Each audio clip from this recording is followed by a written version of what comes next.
Hello, and welcome to Ready, Set, Talk. I'm your host, Dennis Galvin.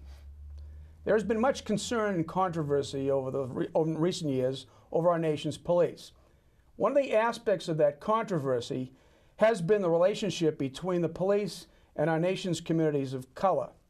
Since the shooting of Michael Brown in Ferguson, Missouri, a 19-year-old black man, back in August of 2014, the police have come under unprecedented scrutiny for their conduct, their training, and their operations. Body cameras have been demanded and in many jurisdictions have been implemented. New ways of looking at police hiring, training, and leadership are now being examined. We have with us today three very, very special guests. We're honored to have them. They happen to be African American, and they also happen to have been or are police officers.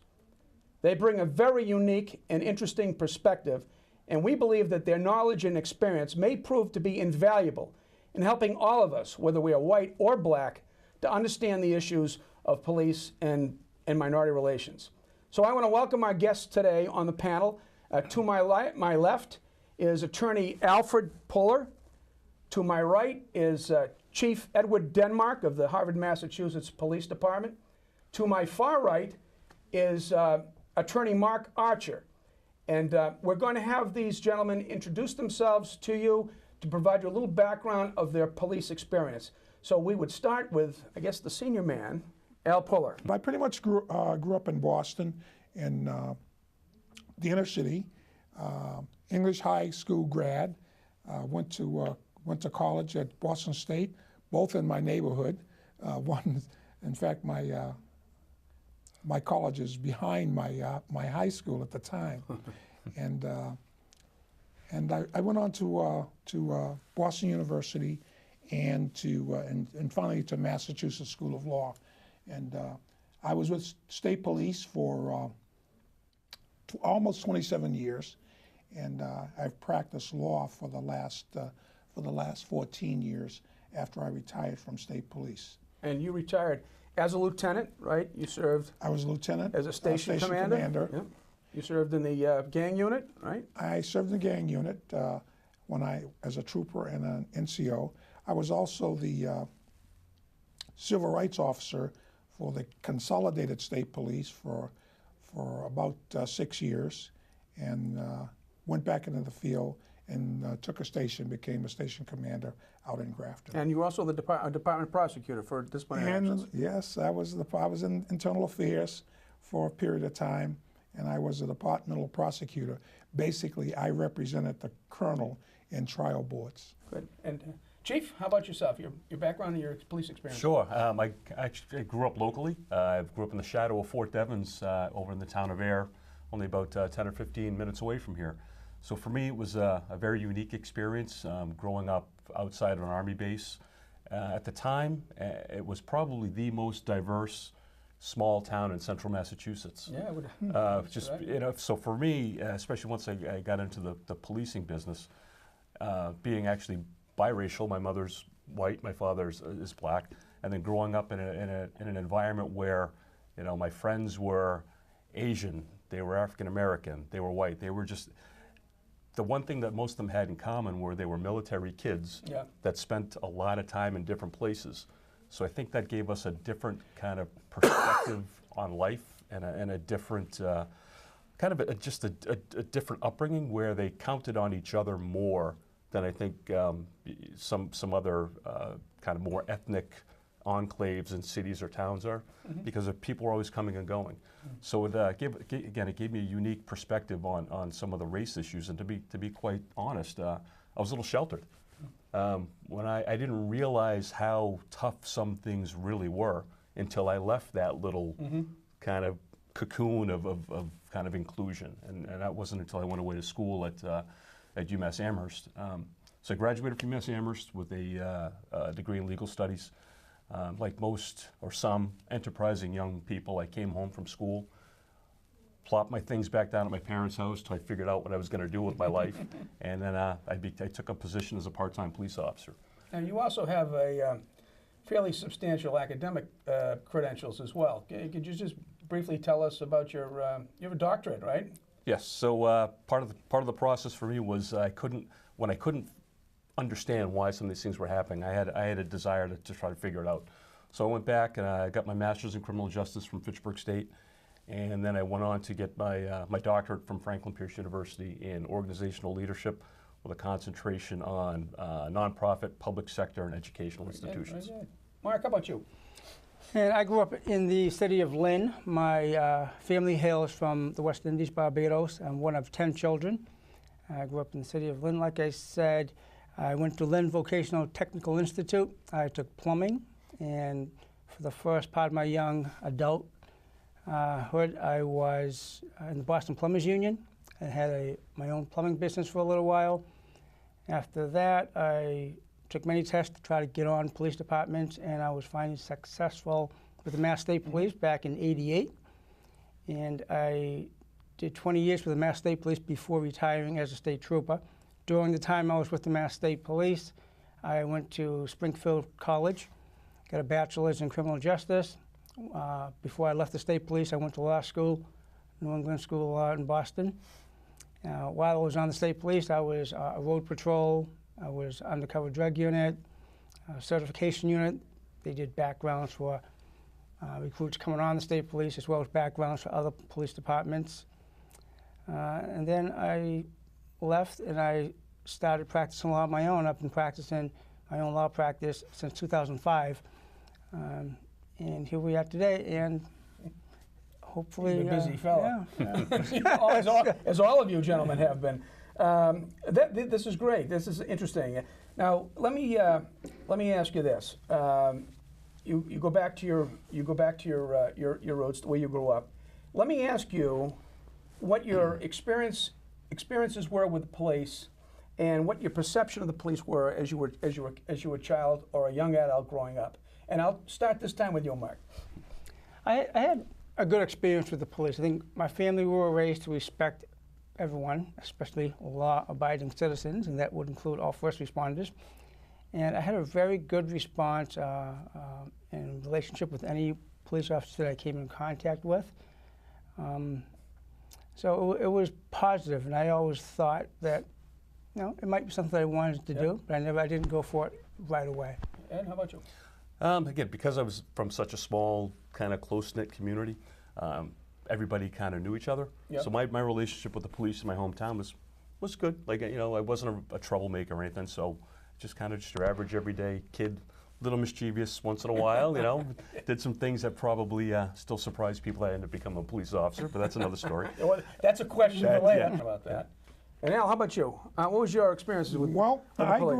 grew up in Boston in the generally in the 50s and 60s. As a youngster, of course, I like most young people, I admired police officers. If you were to drill down, I'm going to ask my other two guests as well. If you were to drill down as to why you made the decision, what was it that made you want to pursue a career in law enforcement? Focus on that question. What would you say for the reason? I think it's going to come, the same thing is going to come from my brothers, is I was looking to make a difference. I knew what a good police officer should look like, and but then I knew what a lot of police officers did look like, especially, as I said, growing up in the 60s in Boston at the time. Very few minority officers. The few that were there I knew. And actually we had our neighborhood officers too, who were not necessarily black, but at least you know them. And they could be decent or not. But I think primarily for me, it was to try to make a difference. And I felt that this was an area that I could make a difference in. And being an idealist, like all of us are, I'm sure, that was primarily my motivation. And state police, because I felt I could be the kind of police officer that I truly wanted to be. Good, good. So, how about you, Chief? What do you think actually made your decision to go into this business? So, to be honest, when I took the part-time job, it was because it paid well and I had student loans coming due. I'd be completely honest. Purely economic. Yeah, it was. But then what happened for me was then I truly, when you use the cliche, I caught the bug. What I liked about it is I grew up playing sports. I like the camaraderie. I like that sense of being on a team, working towards a common goal. But I also always had a strong sense of right and wrong. Okay. And you know, again, being a person of color, I get the sense that there wasn't always that relationship between the police and people of color. And I thought that, you know, both sides could learn. The officers that didn't really know African Americans to have their certain ideas about them, and I wanted to prove them that they were wrong, and I wanted to show members of the African American community that had certain predisposed kind of thoughts about police officers. I wanted to show them that they were wrong too, and I think that for me that's kind of kept me on. It's a daunting path. task. Well, it's kind of kept me on path because for me, again, I ride in a unique position, not only as, you know, an African American police officer, but I also have a white mother. So my mother's white, my father's black, I'm a cop, so I see things from a perspective that none of this made sense to me. Yeah, that's why people cannot get along makes zero sense to me. Here. Right. Mark, how about you? What is it? What do you think actually made you want to become a police officer? I think the initial thing was there was a police officer in my neighborhood, Officer McCoy. I believe he worked for the MDC, Dave McCoy, and he was a great guy, and I looked up to him. But as I got a little older and I joined the Boston Plumbers Union, which it was a tough place to work back then in the 80s. There was a lot of discrimination, and I was working in Boston on high-rises, and it was a tough job. And I can remember looking down and seeing the police cruisers driving by. So honestly, I thought, you know what, I'd rather be down there. It's safer down there, man. So I just kept plugging along until I made it there. Good. Well, you know, it's funny. I know Al and I have talked about this. The context of all this takes place in a society that up until 1954 was actually segregated. There were literally two different worlds, one white and one black in this country. And in 1954 with Brown versus the Board of Education, that started to shatter. And I think during the 60s, as you related to, the beginnings of trying to integrate this society started to take place. And one of the most critical places to do that integration is in law enforcement. So I'd like to ask you this question, and I'd start with you, Mark, as well. When you decided to, when you actually applied for the job and you got on, what way are you, as you applied and went through the process, can you describe what happened during the process of applying, being interviewed, going through the process, and then being trained and coming on and being broken in? What was that experience like for you? Well, if I start from the beginning, when I started applying, it was a pretty horrific, hard time for me, depressing time, because I applied for no less than 6 to 8 local police departments, and I was unsuccessful with all of them. And in my mind, the primary reason was they weren't looking to hire a black candidate. Even though they let you go through the whole process, they come up with certain reasons why. Sometimes they do a second background just to really dig really hard to find something. And at the last moment, you know, before I gave up, I applied for the Mass State Police, which ended up being an unbelievably good experience. Good. They were extremely professional, not just because I got on, just the way they treated me through the entire process to get on. So it was a great experience to get. How was your time during the academy? The academy was great. It was hard, and you know they teased us all and made fun of us, I think, to toughen us up a little bit. But it was all done, you know, with good spirits, nothing mean-spirited. But I had a really good, I wouldn't want to go back there. And every week that I left, I didn't want to go back.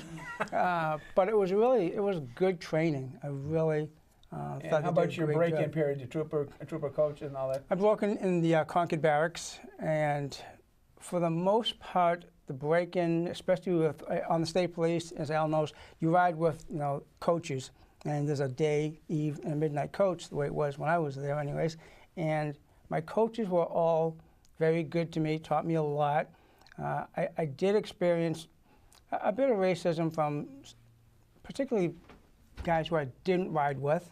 It was a little more than just a typical jabbing that you got at the academy. But I wanted to be there so bad that it really didn't matter. You just put your head down, you kept doing your job. Yeah. You know? How about yourself? Yeah, for me, I think the initial hiring process was pretty smooth, especially because I came on as a part-timer first, and it was more or less, hey, this kid's hanging around long enough, and let's ask him if he wants to be here full-time. No, but the process was good. My academy experience was great. I thought this is a great thing. I get to train. I get to learn something. I'm getting in shape, and I'm getting paid. this is pretty good, right? And then a little reality hit, and this is for me. When I started breaking in, I would say I got along with everyone, but I think I rubbed some people the wrong way because I was very inquisitive, and I think I asked some questions that made them uncomfortable. Well, that can happen. And right. so some didn't quite take it the right way. And as my colleague here, there were a couple of little jabs that I thought went farther than they should have. Mm-hmm. Pictures in the locker room and with some things again that's neither here nor there. But for the same reason as Mark said, I put my head down because I was the only African American in the police department at that time, and I thought, you know what, if I don't stick this out, or if I turn tail and run away, no one else is ever going to do this. So I thought I've got to make this work. Al, how about you? Well, when I came on state police, Mass State Police, there were literally only about 14 troopers of color and on the job. And I literally, by the time I was on, and there were 7 out of my class that started out with about 80 people, and I say people because we had the first two women. I wound up breaking in on the North Shore in a station that's long gone now, the Linfield Barracks. My experience there was very good. It was a very, it was a very hard working station. Productive. They want, you were encouraged to work and do your job as a trooper. Worked for me, and had a good coach that was very active. And what happens generally in a station is that when you break into the station, because there are times for me when my coach wasn't there, and there was racism, don't get me wrong. There were guys I was told, just don't bother with him. But basically, the station generally adopts you when you break in there. As police officers, everybody knows that there is, when you become a police officer, there is a transition where you have a lot of different conflicts and separation, almost as you explained it, and that all police officers go through that. But I want to ask you, do you think that separation is harder for a black police officer than it is for a white one, or what's your thoughts on that? Well, I mean, the way you phrased the question, I don't take issue with you, but I think when people say, do you think black people do something? I think we're all individuals. Me personally, no. It was very easy transition. Okay. I still have contact with some of my friends, so I don't personally have it. Do black people in general? The majority of them feel that. Yeah, your own experience. That's yeah, all my own experience. Yeah, it's no. It was. Yeah. And how about you? I mean, you know what I'm talking about, the transition? Everybody that comes into it feels a little alienated from everybody for a while. I just want to know, is that more intensified if you're a color? Again, from my experience, it wasn't, the transition wasn't more intensified, I don't think, than anybody else's. I can say I had some experiences where I felt like the expectations were a little different from both sides. Okay. I think, I had some situations where I dealt with, with citizens of color, and I think they were expecting a break. And then I also had some experiences with, with my coworkers where they expected me to be harsher on people of color to prove that I was one of them, that I was a cop, that I wasn't taking the side of the black kid. Okay. So there was some situations like that that were a little uncomfortable, I would say, but nothing that I would, again, nothing that made me want to quit. Okay. Yeah. Al, how about you during that transition? Well, the comparison that you made, the transition between blacks and whites, in my opinion, in my own experience. Oh, first I want to digress. I knew instead of going to Boston English High, I should have gone to Boston Trade when I heard you got your first house at 20. But hope everybody's making a note of that. I think for me, in my experience, I think the traditions was a lot easier for my white brothers in state police than it was for me.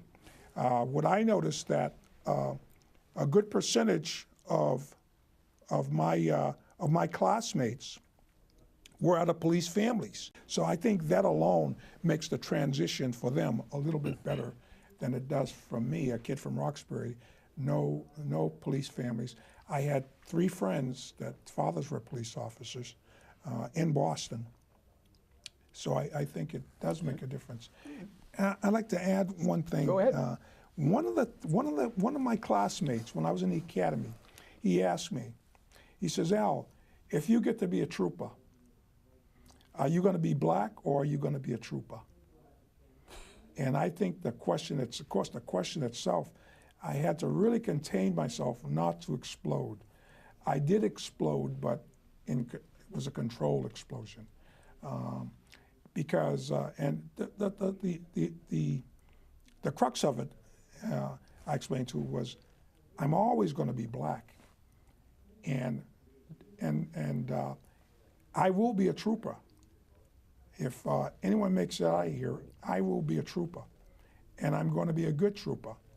And there was not a dichotomy between being a black man and being a police officer. I could have gone through all the things that I've learned, that there have been black lawmen in this country from the 1800s, particularly in the western part of the country. Well, let me ask you this question then. Now that you've been through it, and you put, what, 27 years in, was it total? Okay, 27. so as you looked at your perceptions before you came in, and now your experience with the reality for 27 years, what differences has your perception of police officers or your opinion of police officers changed, and in which way have they, if you get what I'm getting at? What has experience taught you? Well, I know that blacks are policed differently. Even after I was on the job, I realized that. One of my experiences was when I went to after my break-in station, I got transferred to my home station, which was unusual in your first year. But at that time, state police used to hold the warrants for all the cities and towns in their area, usually 14 to 15 cities and towns. And what I noticed, and in those days they put your race on the warrant, I noticed that I was in a station that was halfway between Boston and Providence on a major interstate, and in a state where people of color back in the 70s only represented less than 10% of the population of the Commonwealth. But when I looked at the warrants, and you look at the colors on the warrants, every time a town would call and you pull their warrant, I was amazed by the large number of BMs that had warrants. And by that you mean black males. So I knew it was different, and I was a very active trooper, and I often made arrests. And I remember someone taking note. This is, gee, Shal, you arrest a lot of white people. And I says, yeah, but the difference is, I'm not picking them, they're picking me. Good way to put it. In other words, I only noticed them is because they were breaking the law, whether they were speeding, whether they were operating under, a lot of operating unders back in those times. And I said, and I had very high activity, and they questioned me on that. I said, well, listen, we've got 35 people in the station, and you guys are all looking for the male of color to go down the street, down the road, for you to make a stop. So 35 of you are looking for the same less than 10% of the population. I got the whole other 90%. You got targets above the 200. And I don't pick them, they're just there. They pick me. How about you, Ed? How'd you change reality before and afterwards? What have you noted? Well, I just have to go back to one thing that Al said, and I think that I didn't realize how common of a theme it was. Someone said to me, remember now, you're not black, you're blue. Mm-hmm. And I thought to myself, when that was said to me, I'm thinking, are you going up to the white cops going, hey, you're not white, you're blue? Mm-hmm. So that struck me. There's a line that struck me wrong. But yeah, go look, and about what's different, I think the cops, for the most part, are all trying to do the right thing. I will say, like anything else, society judges everybody based on the performance of the worst 1 or 2%. But I will say that when I was doing my break-in, I was riding with an officer. He pulled up to a group of young black kids that were standing on the corner. Hey, move along. move along. So we pulled across the street, and then there was a similar sized group of similar age white kids across the street. And I'm not being a wise guy. I just said, hey, let's go move them. He goes, for what? And it hit me. I'm like, well, what? I said, well, what are they doing any different than what they're doing? And he says, oh, it's going to be like that. And he was immediately offended. So, and I don't think that he was an overt racist, but he saw something over there that bothered him that didn't bother him with the other group. And I've seen a lot of that through my career. And we try to have that discussion, especially in a supervisory position with people. Yep. And you try to have that discussion. It's a very difficult discussion to have because they immediately go on the defensive. Are you accusing me of being a racist? Or are you? I said, no, I'm pointing out behavior. I'm pointing out that there's something in your upbringing, in your socialization, in your culturalization that causes you to draw your attention to this person as opposed to another person. And that's really come glaringly clear to me. Mark, how about you? I don't know that I saw a big difference. I always viewed police officers, like I said, with respect, but I know there were good ones and bad ones. When I was growing up, before I was a police officer, I was actually singled out. I was standing with a bunch of friends of mine. They were white guys, and someone had stolen a pocketbook who was a black guy who ran by us. He didn't look anything like me. He was skinny and much taller than I was. And the police came by and they grabbed me, threw me in the car, and they took me to the old lady's house and they said, is this the guy? And she said, no. Thank goodness. Had she said yes, my life might have been different. So I knew there were cops that didn't do the right thing or weren't sensitive enough to people of color in the community. But I also knew it was really going to be up to me to do the right thing.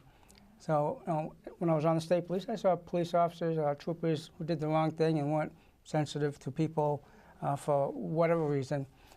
But I didn't really see a change prior to getting on the job all through my entire career. So I'm going to ask you this. Okay, any regrets for the decision to become a police officer? No. Best decision, one of the best decisions I've ever made in my life. Chief, how about yourself? Absolutely, bar none, the best decision I've ever made in my life. It's afforded me opportunities that I would have never, ever, ever had. And I echo that. I did a lot of different, as we kind of touched on, and I don't like to line up all the things I did while I was in state police. But the one thing I always liked about the state police, if I got bored with what I was doing, I could always find another job, and I didn't have to leave the state police. You know, the worst case scenario was that they sent your check to the wrong station for a month or maybe 2 months, but it eventually got to you. Related to you. But before we go, one thing I want to refer back to, you talking about, like the chief pointed out, the way people perceive things. Now, I'm sure I would suspect that officer would never think of himself as being racist. Absolutely not. But it's a difference in socialization. It's like the scenario they used to do on a kind of a shadowy street. If a couple of black men are walking towards you, white folks would sort of meander and cross the street.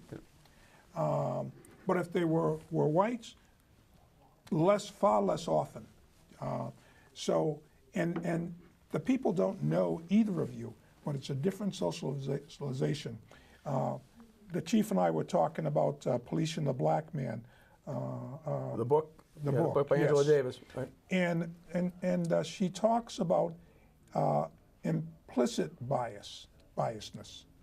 And I think that is, and without going through the whole history of Afro-Americans and people of color and dealing with police, that seems to be the greatest issue. Even for police officers who would deny in their last dying breath that they were racist, but yet there is this implicit biasness against Afro-Americans and other people of color. And I think that's part of the whole issue for us when we talk about training and selection. Training and selection, and when we look at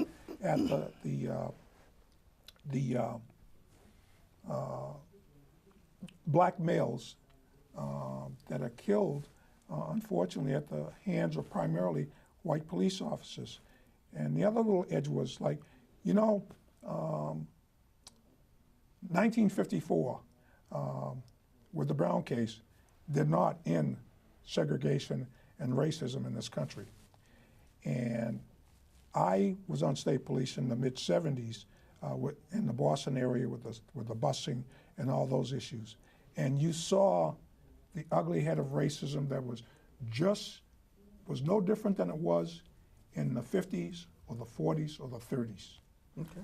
And right now, in fact, even in this time, you can see the ugly head of racism.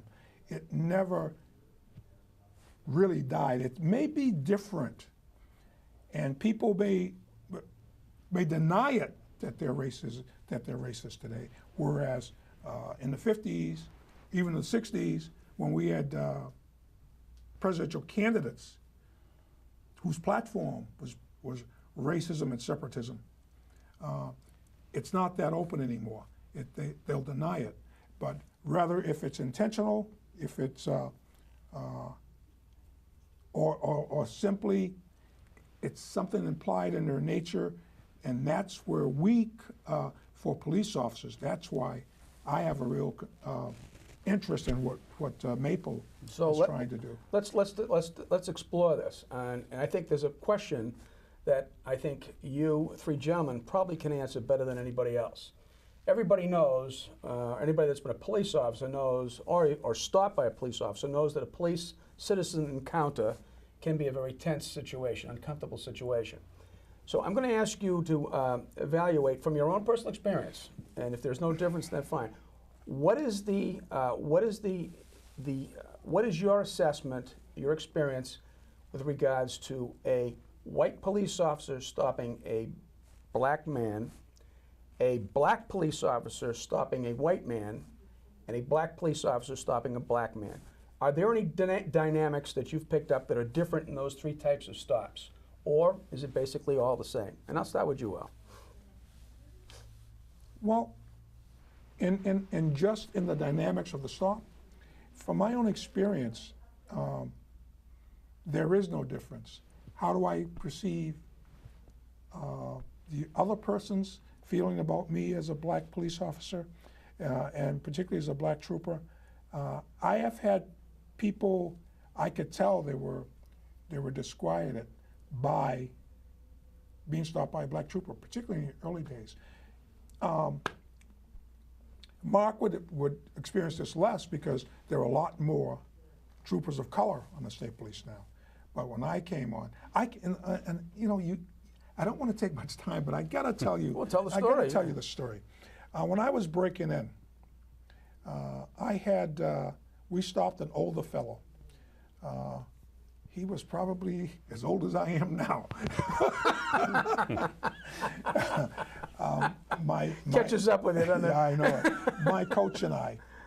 And so he was very argumentative with the coach. Now, as a what we call new troopers, they're called boots. When you go out with your coach, you don't say anything. You get off to the side to cover him and keep your mouth shut. Right. So there were words between the two of them, back and forth. And my coach, quite frankly, got a little heated with the guy. And not to say it wasn't justified. So anyway, we got back in the cruiser, and I'm saying, wow. And he says, and he gave me some description of what he thought of the guy. So we get a call to return to the station. And so we go back to the station, and my sergeant went into we went in, my sergeant just said, I want to see you both in my office. And he immediately started to lambast my coach for allowing me to speak to someone, to speak to someone in the manner that we had spoke to this gentleman who had made a complaint call, was the older fellow. And my coach didn't say anything. He's just kind of like, he had this way about him when he'll chuckle inside, and you can see him like kind of moving, and he'll look around, and I'm waiting for him to say something, and then the sergeant got on me, asking me if I wanted this job, who did I think I was to talk to, and he just went on and on and on, and again to my coach for allowing me to do it, and so I had to, he ordered me to write a to from, to explain myself and my actions, which is not a good thing. And my coach says, Sarge, Al never said a word to the man. Never said one word to him, and he was absolutely right. Mm-hmm. When you're breaking in, you know, you're just there. You're like a fly on the wall unless something happens. And so the sergeant he says, are you serious? He says, never said one word. I spoke to him. He says, okay. He says, Puller, get out of here. He says, I want to talk to you. And, but I'm telling you that to say that I don't think the guy really realized, because one thing I realized, all the time he was talking to my coach and they were having their difficulties, he was looking at me. And I never said one word to him. How about you, Chief? What's your on those dynamics?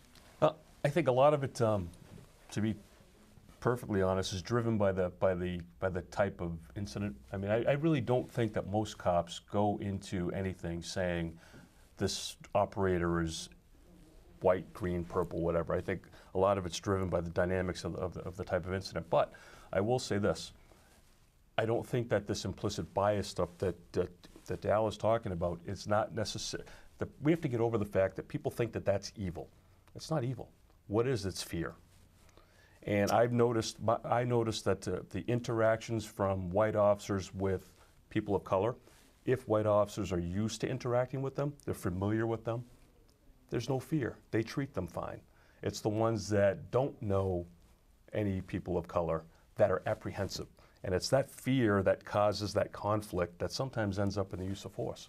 Mm-hmm. Because both the operator is in fear and the officer's in fear. Now what you have is two people in a state of stress where they don't think clearly and make poor decisions. And it causes a lot of conflict. Mark, how about you? Yeah, I would agree with what the Chief just said. I think it really does come down to, some of it is, however, racism. And I know when I was in the barracks, many times, especially when I first started in the state police, you would hear people talking if they didn't realize I was there. Yeah. And the things they would be talking about this person of color, they stopped or whatever, was pretty horrible. You would hear some pretty bad things. But in general, the stop, if it's a legal stop, they all start the exact same. And then people have their own, feelings towards race or different issues that might take it somewhere else. As far as stopping a black guy like myself, stopping a white guy, I've had very few problems, but I have had situations where I've stopped someone, or I can remember one particular situation where I was the training trooper and I had a boot with me, and as I'm talking to this middle-aged white guy, I forget if it was an accident or whatever, my boot was white. He was not hearing a word that I said. No matter how much I talked, yep. He believed the white guy was the senior officer. Yeah. And I got to at one point where I stepped back and said, okay, talk to him. Because the boot knew nothing. Yeah. He'd never been on the road before. But this guy just couldn't comprehend that I would be the one who was going to run this show. And so I've had situations like that, but pretty much it's pretty much the same with everyone having a little bit of different feelings or I was going to come back this way because I want to get there's a couple of important questions I want to get out. All right, so we know that there's been a, I guess you could describe the history of policing in Black America as tragic. All right, I don't think you can get away from it. Right, if you go back right from the beginning, it's been a tragic story. Concern about the legacy of that, because now whether if you come into this with the right intention, you have to step into this whether you're white or black, and you have to try to deal with what's gone on. So, is there a difference in the way that a a white police officer would conduct himself in a black community, as opposed to the way a black officer would conduct himself in that same community or in a white community? Is there any difference that they're going to encounter when they come in as a result of that? I think a lot may come back to what the chief was talking about, fear. If a white officer goes into a black community and he or she is fearful, then that's going to be a mess until they get over their fear.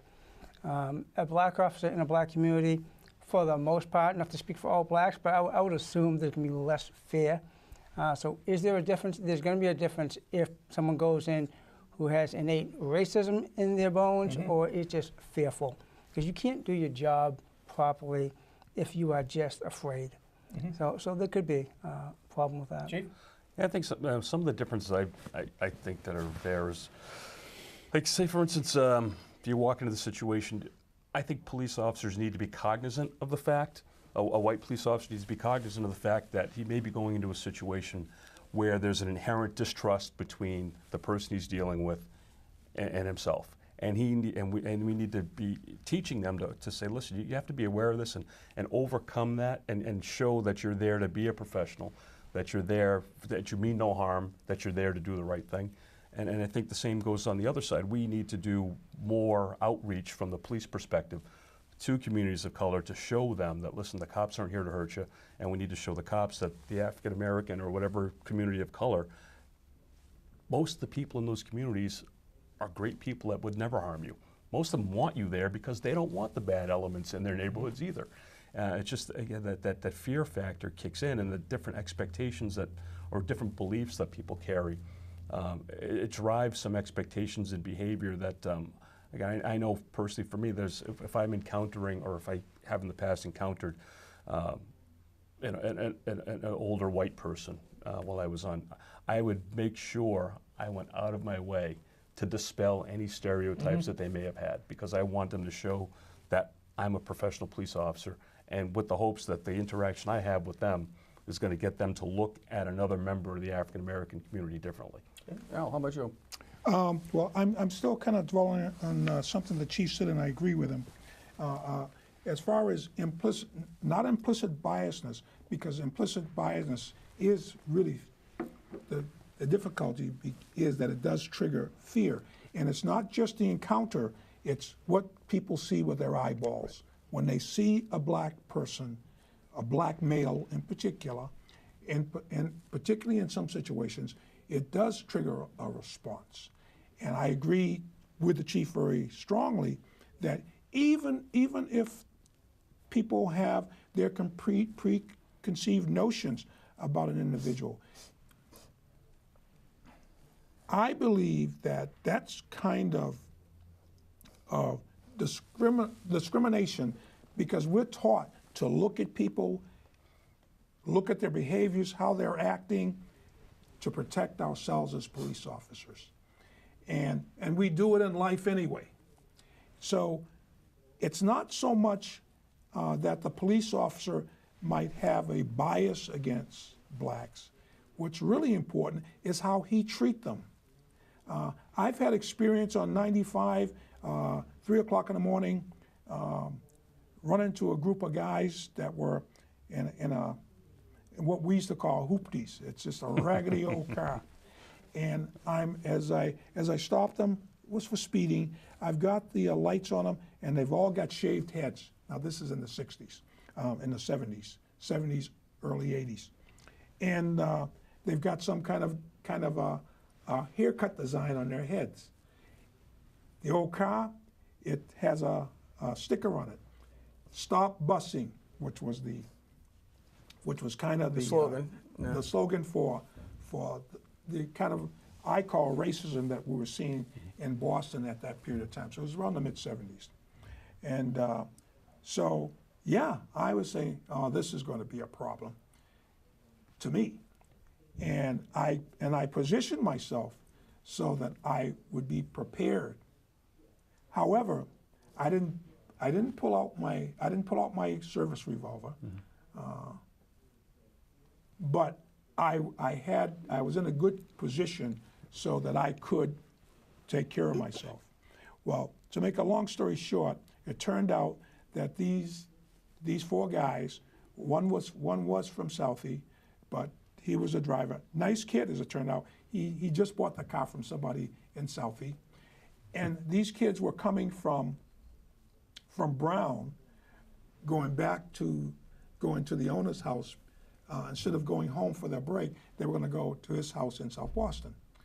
And they were the nicest bunch of kids you wanted to meet.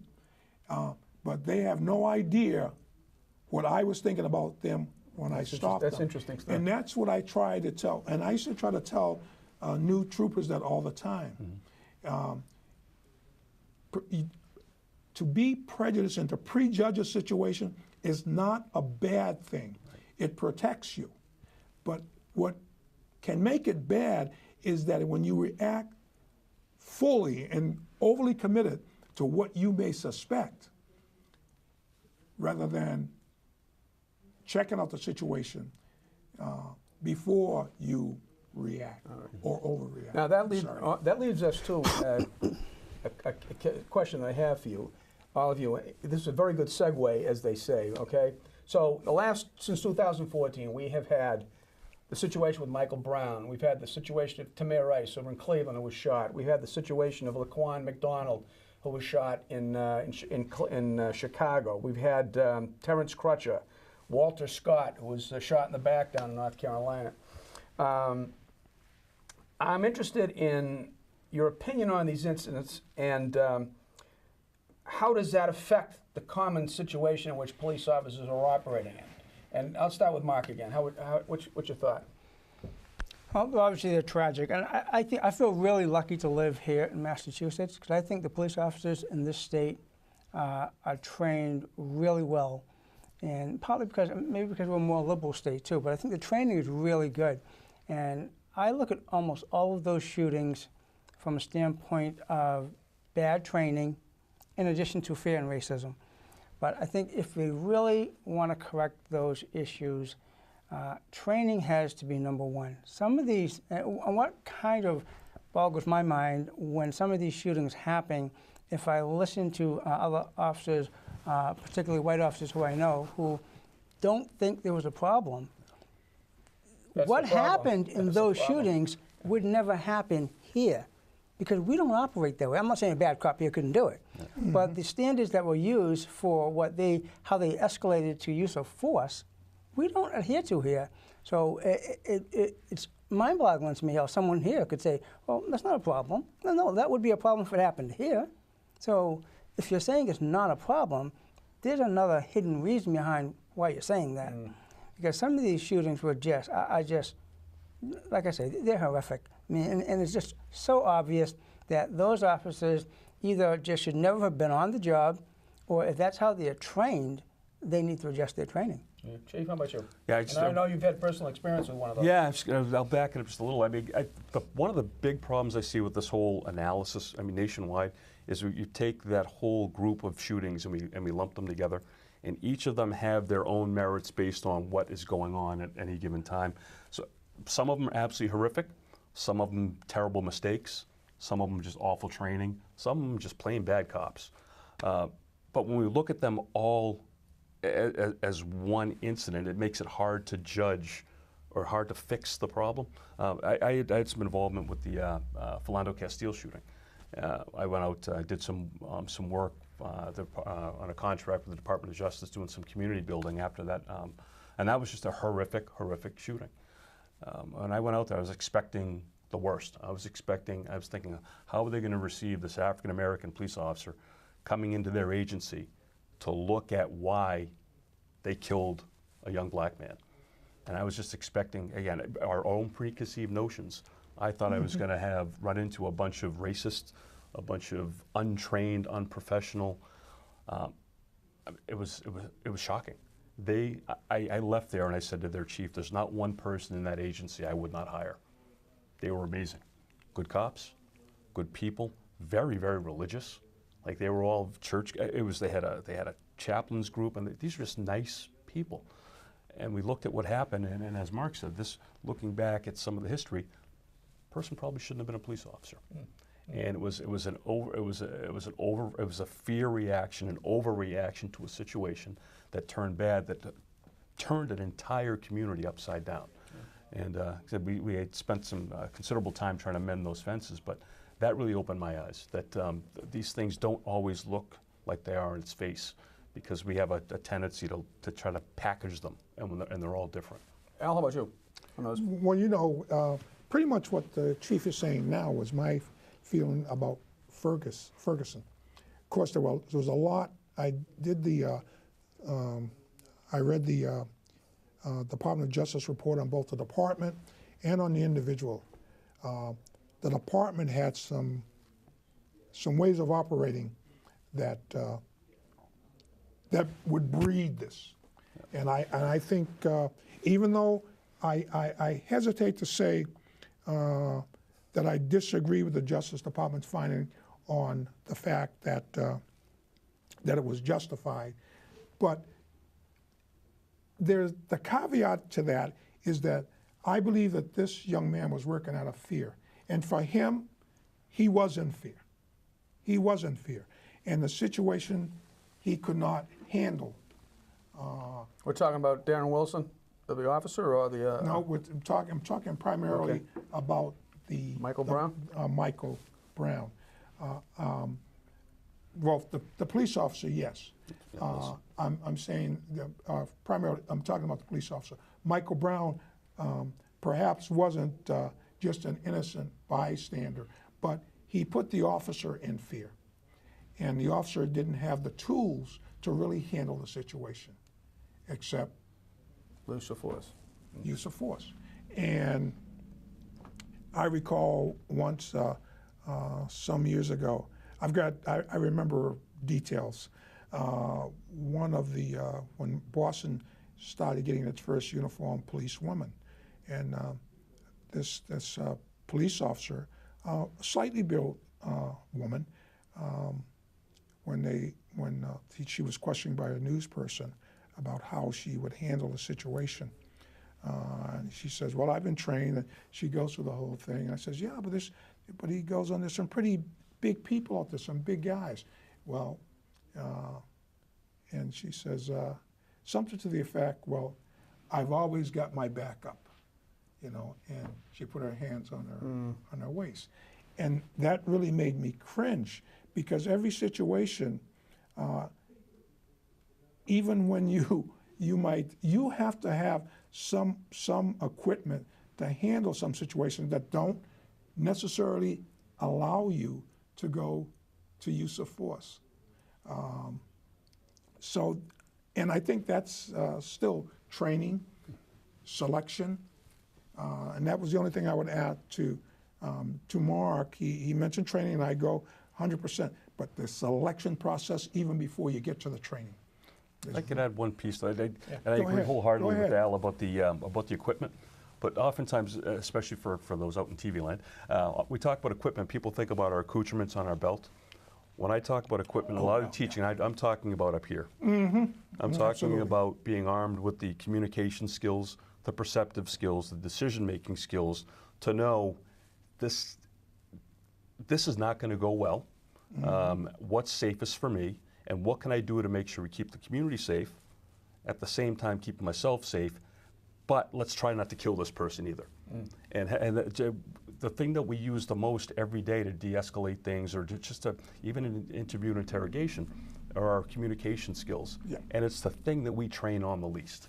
You know, we don't really evaluate for that. I don't know how it was in your training, but we didn't do much. I think with you're that. right. I'll also say that one of the things police officers don't do, most police officers don't think it's okay to take a step back. If you are afraid of someone for whatever the reason, and it could be a justifiable fear, you can use verbal language to de-escalate by telling them, sit in the vehicle, let me check something, and then you can call for backup, and then you can regroup again. Right. And some cops are afraid to do that. They think it's now or never.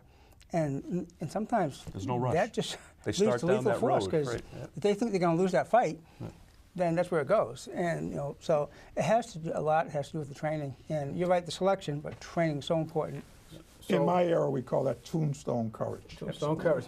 Quick time around, because we're running short of time. in a 30-second blurb, what needs to be changed to go forward? And I'm going to hit each one of you. Go ahead. I think it ends right where we were right now. Training and selection needs to be changed. I think we really need to get in. We're talking about people of color.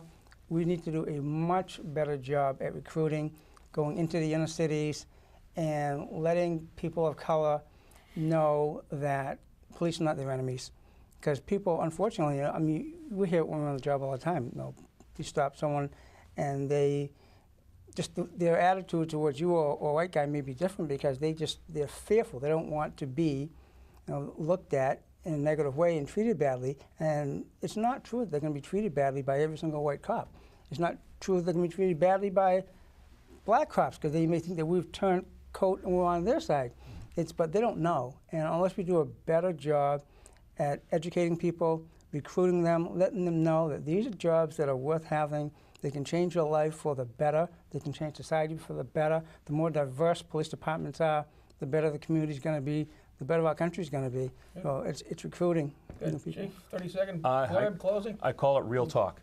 There's not enough real talk. And what I mean by that is until we can get comfortable enough to be uncomfortable with the conversations with each other, people don't realize that there are two parallel realities going on. There's the quantitative reality of the statistics, where people say, well, no, the numbers don't bear out a real problem.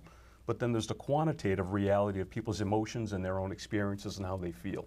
And one is never going to surpass the other. So instead of having those conversations and trying to defend our positions, put the defense down for a second and actually listen to what the other side is saying. Because if a cop is sitting here being told by a citizen or a group of citizens, we fear you, stop trying to defend, hey, you shouldn't be. It's no. Say, okay, why? Yeah. What is it in my behavior that's causing you to be afraid of me? And the cops, we need to ask ourselves, first of all, we have to admit that we're afraid sometimes. And we need to ask ourselves, what is it about people that scare us? And until we can have those frank, open, real talk discussions, I don't think we're going to get too far. How about yours? 30-second closing. No, I agree with the chief on this, and certainly as police officers, there are times when you're fearful. Absolutely. And you had better be fearful, because that's a protective mechanism. It's just how you react to your fear. Right. And that's the training and experience and part of the selection process. And also, like the chief said, communications. They were doing that even in the old days when I was in the academy, de-escalating a situation. And we had to learn to do that to some degree. Well, I want to thank our guests today for being on this program. I think you, the viewers, have a much deeper and more profound understanding of the nuances that are involved in the issue of policing and with race relations. I want to commend our guests for their courage and their willingness to come forward and share their knowledge and experience openly and honestly. And I want to say to the viewers that this program was produced to make a contribution to the effort to perfect our national unity, as is required by our Constitution.